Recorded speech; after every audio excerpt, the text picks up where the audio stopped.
Welcome to That's Messed Up, a true crime podcast. I'm your host, Kendra Reese.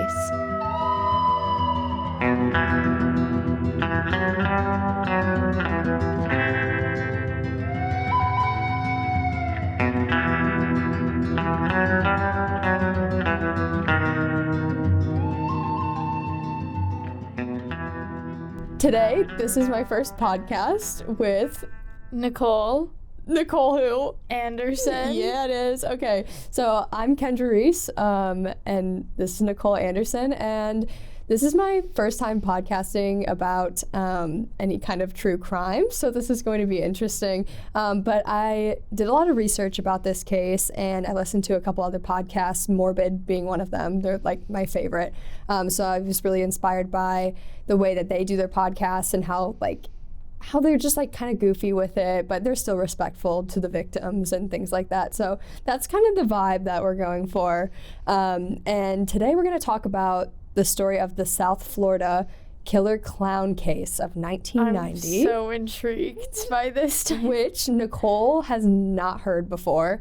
So, you know, this is going to be interesting. So this will be Nicole's first time hearing it. And my first time telling it out loud because I did not practice. So after I died there for a second. Okay, let's just jump into the case because I don't think anyone cares about who we are. Yeah, we don't need to talk about our weekends or anything. I wrote down to introduce ourselves and then I was like, wait, no one cares. Okay, I first want to talk about the victim in this case, Marlene Warren. She was born in 1950 in Michigan. She soon after married her high school sweetheart, so she was just a teenager when she got married for the first time. She had two sons, John and Joseph. I believe they went by Joe and I think, was it John and Joe? Yeah, I think that's who it was. I feel like there's nothing short for John. Yeah, I don't know why, but like I thought for some reason that there was another name. But anyway, that marriage didn't last for very long, and they were divorced when the kids were still really young.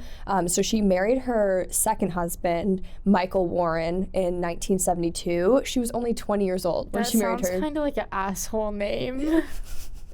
Every Mike I've met is evil. I can't tell if I like him. That's my dad's name. He's evil. Makes sense. Okay, so yeah, she married Mike Warren in 1972. So Joseph was only 3 years old at the time. So he basically was their father. Okay. He raised them like, you know, they were his own children.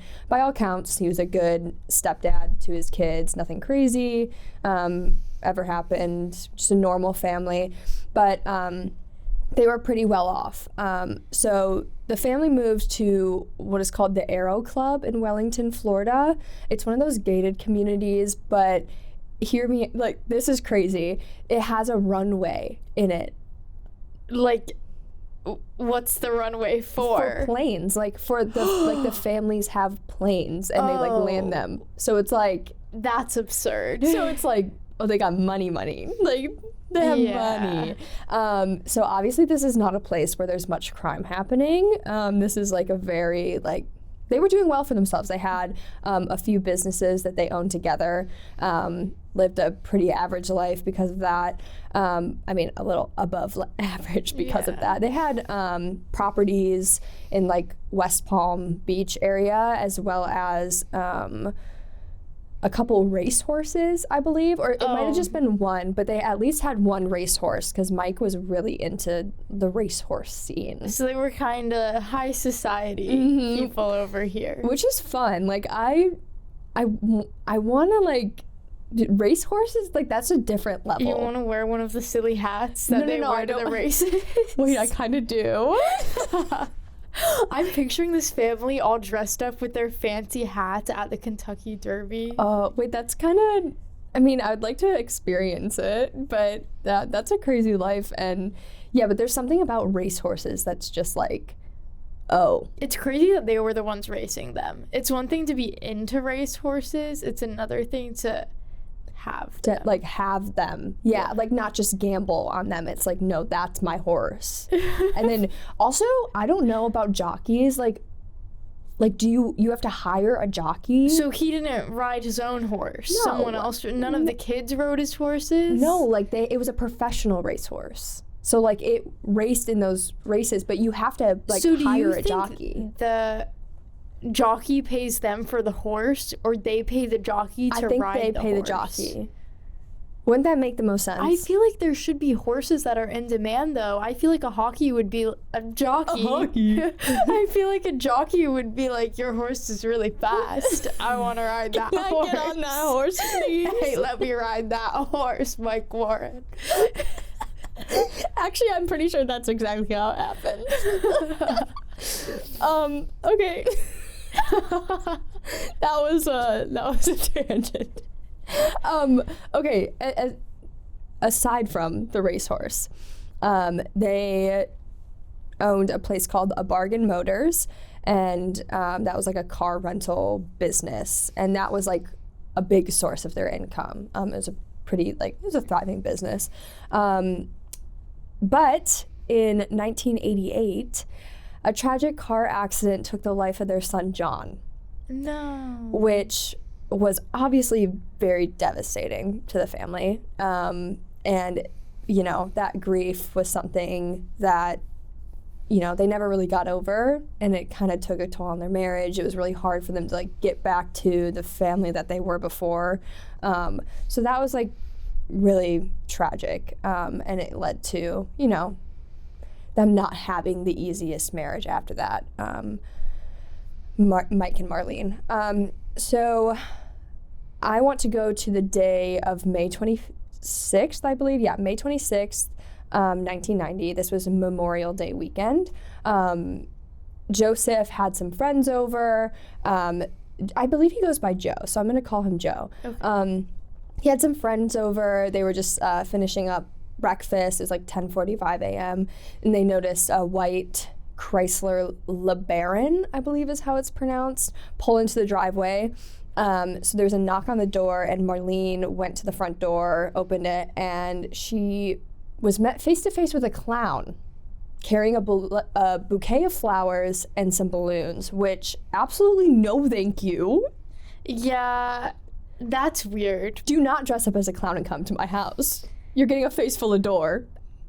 I would think the same thing, but I also feel like I would answer the door if that happened to me, because I would assume that it was you or something. Yeah, like I don't think she looked through the window and saw, like, and plus this was like the 90s. Like, you answered the door in the 90s.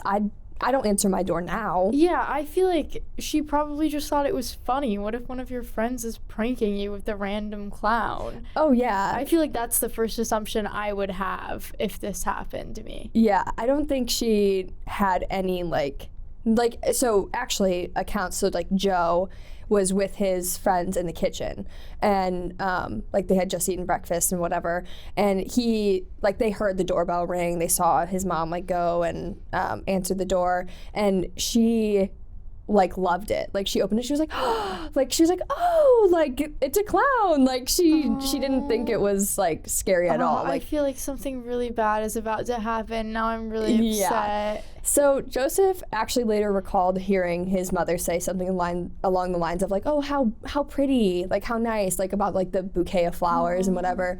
And then Joe thought that he heard a balloon pop, but he ran to the front door and found that his mother was lying on the ground and there was a lot of blood. She had been shot in the face. Oh my God. Yeah, she was shot point blank in the face. So, there's conflicting reports whether she was holding this stuff, she grabbed it from them, or if they were just holding it out and then shot the gun. But it was so broad daylight. This clown just knocks on the door of this nice neighborhood, shoots a woman in the face, and then walks off. She just walks back to the car. This clown just doo-doo-doo. The poor kids. Yeah, so they just had to stand there? So apparently Joe later recalled like he saw what happened and then he ran after the car. But he, at the time, had a broken leg, which is like, so he tried to chase down the car, but he could barely get anywhere because his leg was broken, and everyone was like just panicking. Where's like, Mike? He was, so I'll get to that. Okay. But they're like, they tried to chase after the car, but the clown, Joe said, looked at him like through the window, like was driving away and just stared at him. That's so and sinister. drove away very calmly, like wasn't in a rush or anything. And then the boys jumped in a car and tried to chase down the car, but they like disappeared. They never saw the car like by the time they got out into the road. How old was Joe at this time? I think he was a teenager. Okay. Yeah, he was a teenager. Okay, so a neighbor, Bill Kramer, was walking his dog outside when he heard the shot, and he saw the boys like running out of the house and stuff. His wife was the one who ended up calling 911, and Marlene was still alive. Yes. After being shot in the face? Yes. She was still alive when the medics arrived, and she lived for like days after. Wow. Yeah, but she was eventually taken off life support. A few days later, there had been a bullet lodged in her spinal cord, and she wasn't going to wake up, which is crazy that she was still alive, though. Like, you could never think that I didn't imagine that at all. I thought dead immediately. Mm-hmm. Yeah. So Joe obviously had to talk to the police right away, and he described the clown to the police as wearing white face paint, an orange wig, and a red clown nose. They weren't wearing clown shoes, but like lace-up, like high-top shoes. Okay. And he distinctly remembered that the clown had brown eyes, and he wasn't sure if it was a male or a female. Like, it was like of average height, just couldn't really tell. Okay. So this is really chilling. There's just like a little fact. One of the balloons had the words "You're the greatest" printed on them, and then the other balloon was Snow White and the Seven Dwarfs. Oh. Just like random balloons. That's weird. Yeah, they weren't just like normal like balloons, like, which is just like, "You're the greatest," like sounds like so like I don't like that at all. That feels directed. Yeah, I don't like it at all. So soon after the murder, like, okay, I just want to get into the investigation a little bit. Soon after the murder, police received some anonymous tips to look into Mike, because apparently Marlene had said like their marriage like wasn't going that great, and she had made comments to a couple people like basically saying like, if something happens to me, Mike did it. So that's crazy. Oh, God. I feel really bad that she was like in that position where she genuinely thought something bad might happen to her, and she would think that her husband is the one that did it. That's so sad also, because it sounded like she thought that the clown was a surprise for her. And what if she thought that her husband sent the surprise of a clown with flowers? Like, to be like, hey, like thinking about you or something, and then get shot in the face. That's awful. Terrible. So obviously this was a good lead that, when the cops were getting anonymous tips from multiple people that knew the couple and were saying like, look into this guy. And so they're like, okay. And a couple people mentioned that Mike might have been having a little bit of an affair. Oh. Which makes it even worse. It's always the husband. And it was a woman that worked for him. Ugh. That's never good. So they identified her as Sheila Keene. She was 26 at the time. She worked for Mike at the used car rental dealership, which he owned with his wife, by the way. And she was a repossession agent. She,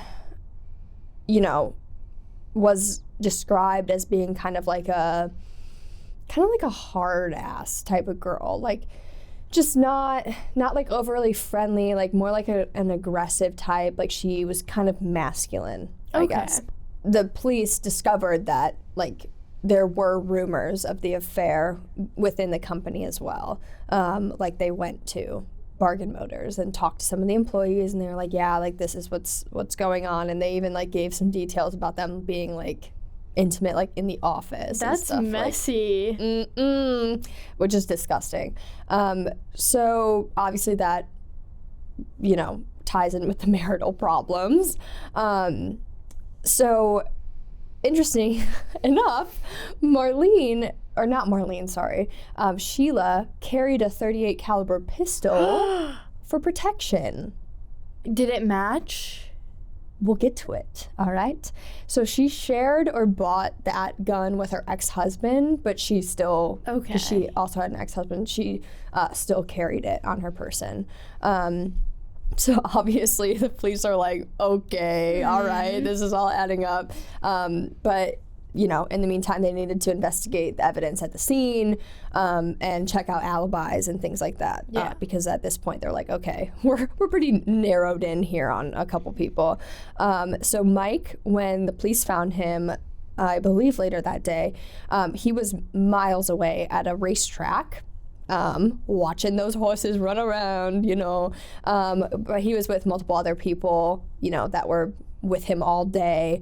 It was a pretty airtight alibi. They did the math. He wouldn't have been able to leave, put on this clown costume, come back, shoot her in the face, and then get back and take the makeup off, take the clown suit off, get back in the car with his friends, and then make it all the way to the racetrack. So they were like, dang, well, there goes one of them. So don't worry, there's still one left.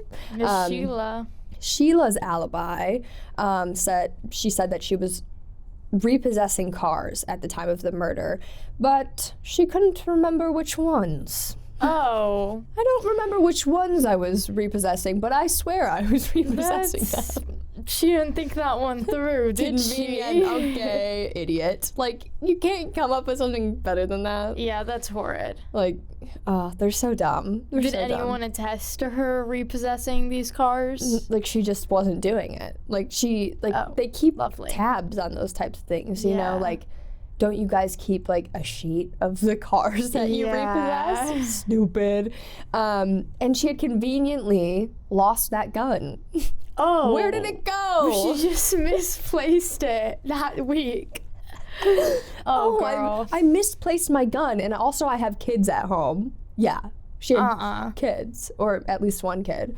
So, yeah, that's, you know, and they talked to her, and she also denied having a relationship with Mike Warren, which is, you know, okay. Yes. At least just, y'all stupid. So the clown, when it walked away, had left the balloons and the bouquet of flowers, which were quickly tracked down to, you know, being purchased at different places in the area.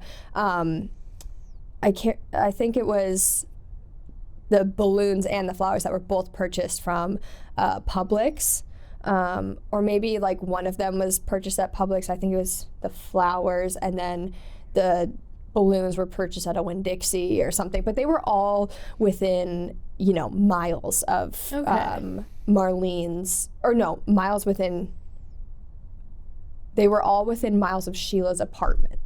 Oh. So, okay, girl. stupid, like your local grocery store, you idiot. Publix employees described the woman who bought the balloons as a white woman with male mannerisms that had long brown hair. Sounds like someone we know. Sounds like a girl I know. And the clown costume was tracked down to a local shop called Spotlight Costume Shop.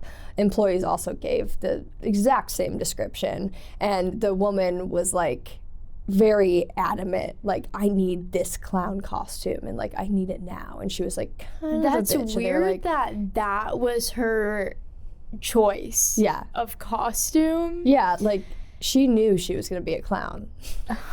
I wonder how she came up with that. The symbolism. She is a clown. She's a ditz for sure.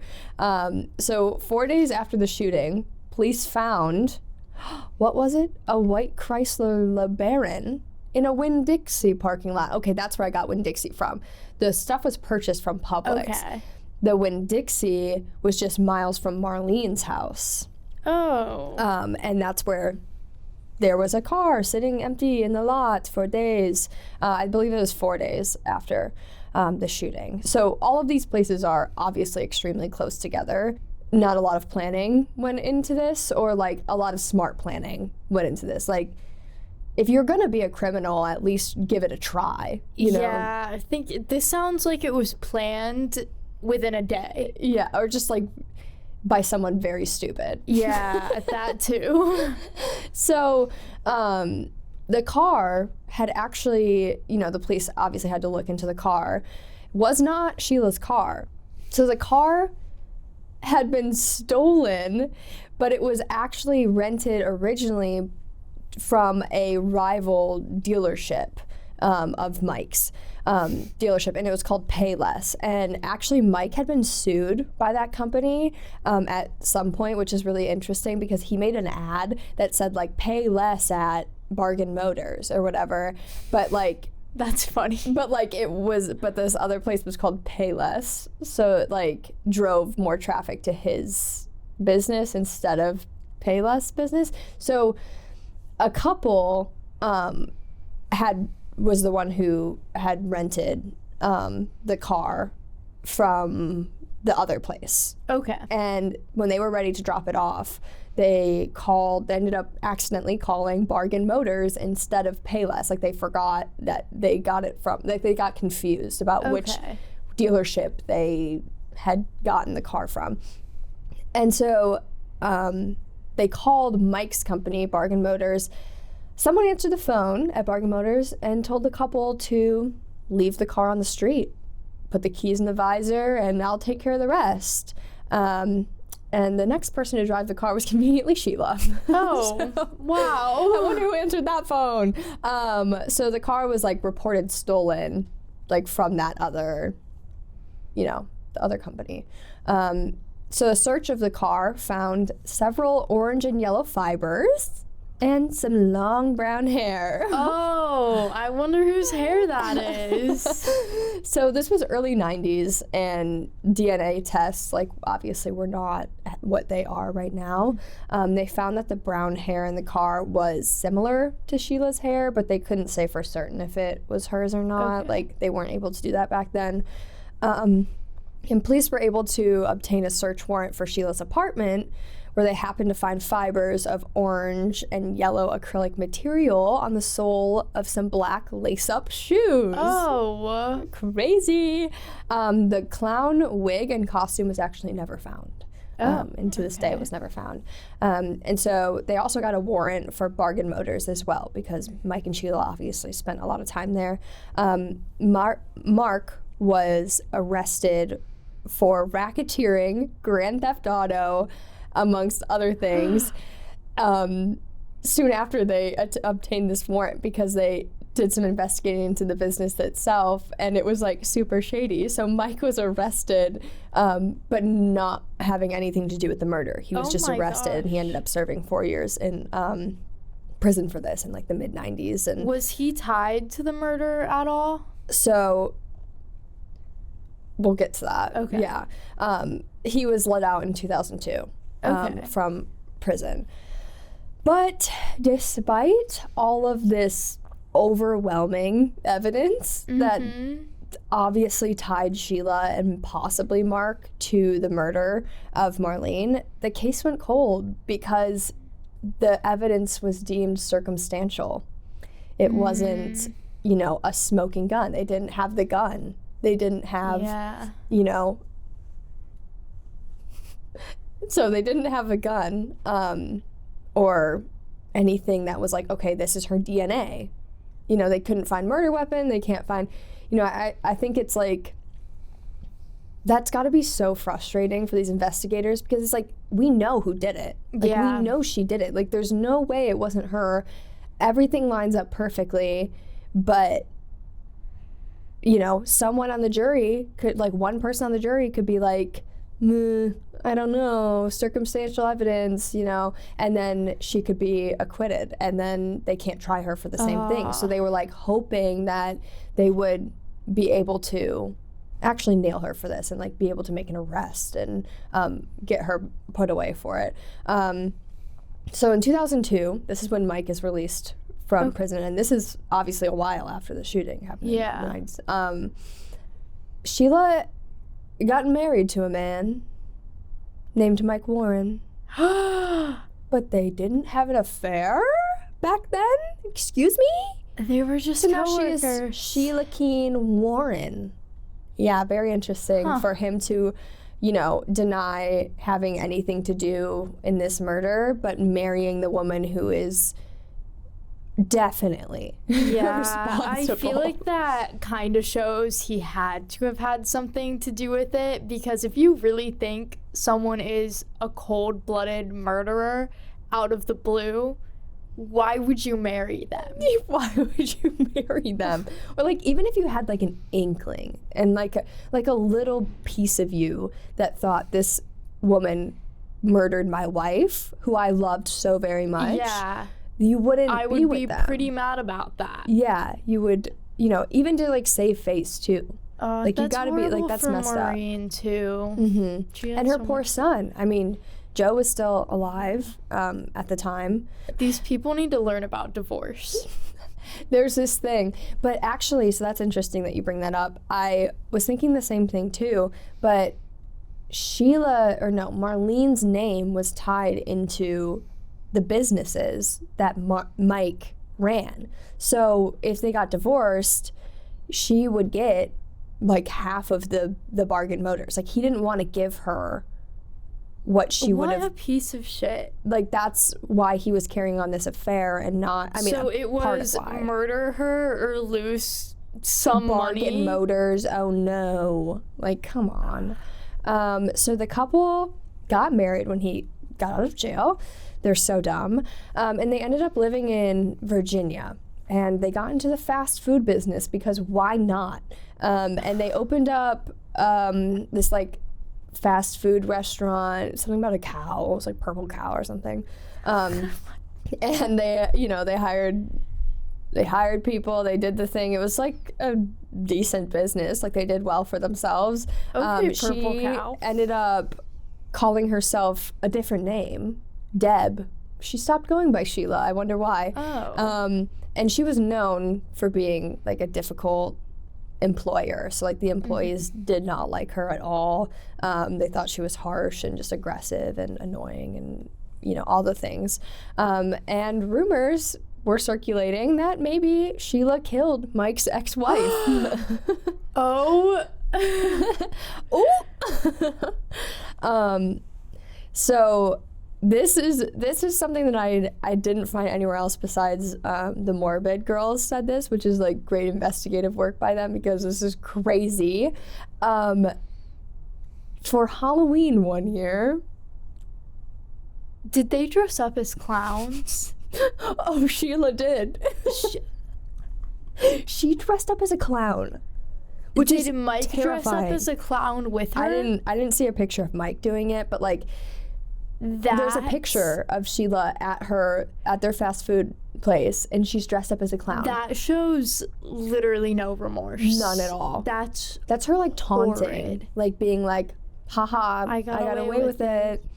What's wrong with her? In 2016, so this is a long time now that has since, yeah. and so in 2016 they retired. But unluckily for them, by 2016, DNA testing was just a little bit better. So the investigators decided to take another shot at the DNA testing for the case. I am so glad that they brought that back. Because it was a cold case for so long. So in 2017, one day, 27 years after Marlene Warren was shot in the face. 7 years. Yes, in her own home. Sheila is driving down the road with her beloved husband, Mike, and she comes to a roadblock where officers pull her over and they say, get on a... No, they didn't. They Suck said, it down. Ma'am, could I please see your license? And she says, yeah, here's my license. And they say, you're under arrest for the murder of Marlene Warren, That bitch. must have felt so good to do. That must have felt like, I want to be the police officer that got to do that. Yeah. So she was arrested right then and there. Originally, the prosecution actually filed for a notice to seek the death penalty because they had some like airtight evidence at this point. It was the DNA.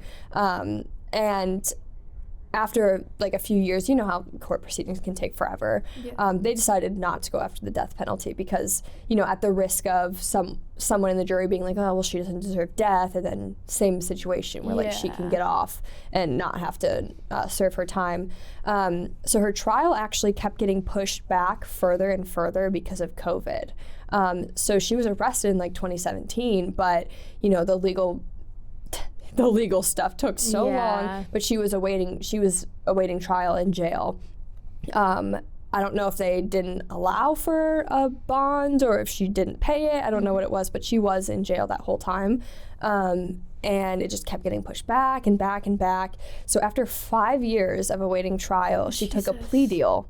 So her and her lawyer decided to plead guilty to second-degree murder instead of first-degree murder, which, crazy, you shot a woman directly in the face. That sounds like first-degree murder to me, but she, you know, they had to make a deal, whatever. Yeah. Pleads guilty to second-degree murder, was sentenced to 12 years in prison, which is not long enough. She did, especially with all of the years that she got to live her life that Marlene didn't. Mm-hmm. And Marlene was beautiful, and she was so young, you know, like she had her kids when she was a teenager. Like she was still really young and just like just seemed like a beautiful person. And this lady gets to just walk around gets married to the man who she basically just took over her life. Like absolutely ridiculous. Were there any reports on how Joe reacted to Mike marrying this woman?